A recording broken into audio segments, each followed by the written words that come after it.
Good morning students, welcome to our online classes. This is my second video for class 4 EVS chapter 1 living and non-living.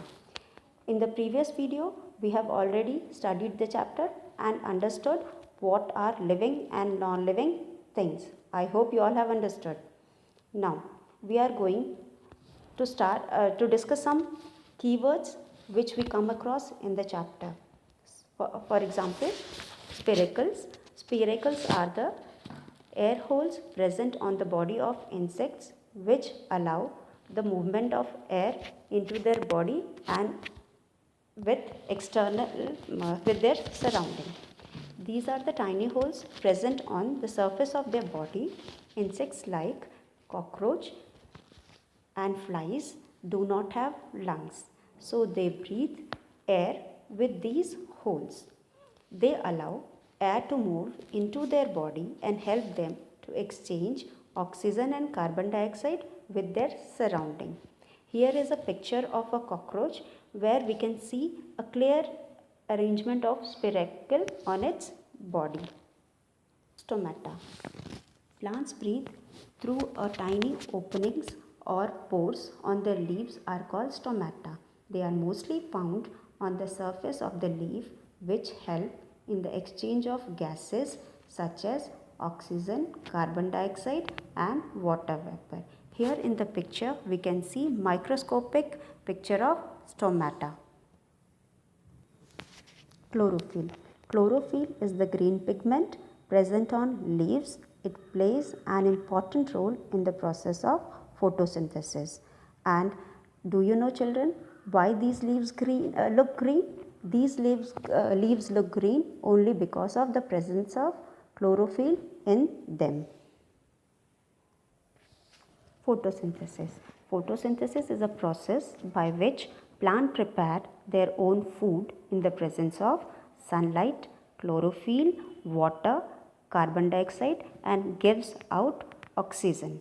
Here in this picture we can see plant is taking sunlight from the sun, carbon dioxide from its surrounding, water from the soil and gives out oxygen. As we all know, animals which live in water do not have lungs. They use their gills to breathe. Gills are the special organ which help these aquatic animals to breathe in water. Water has oxygen dissolved in it. So, as we know, the animals that live in water are aquatic animals, and these all animals live in water. So, they use the oxygen dissolved in water for breathing. For example, fish, newts, tadpole, etc. Here we can see a picture of fish and a man holding its gills. Lungs. Here is the picture of lungs. The lungs are a pair of spongy air-filled organ located on either side of the chest which help us to breathe. We have lungs. All the mammals have lungs to breathe. Mammals.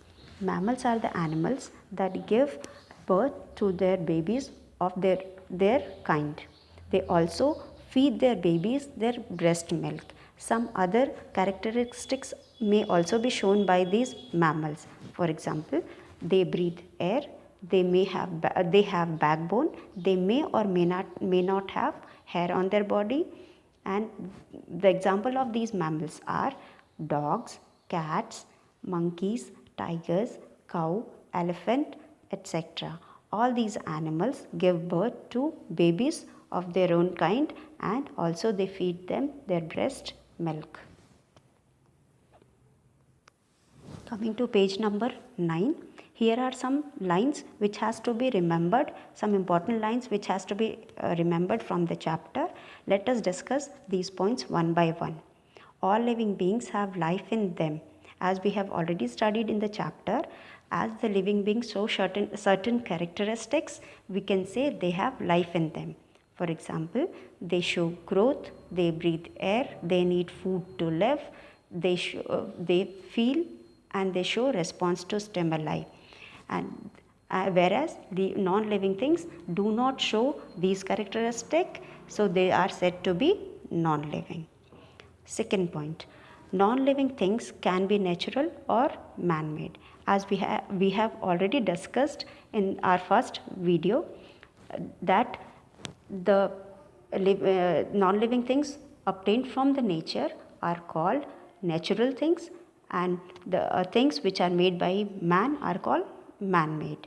Living things include plant, animals and human beings, as they all show similar type of characters and they have life in them. They all are of same type and they are considered to be living things. Living things have special features that non-living things do not have.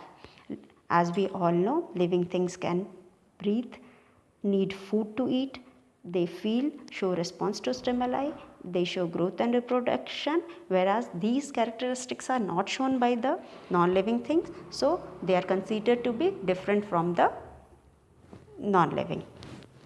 Living things like plants and animal, though both are living, but still they have different they differ in many ways, such as plants can prepare their own food, whereas animals cannot.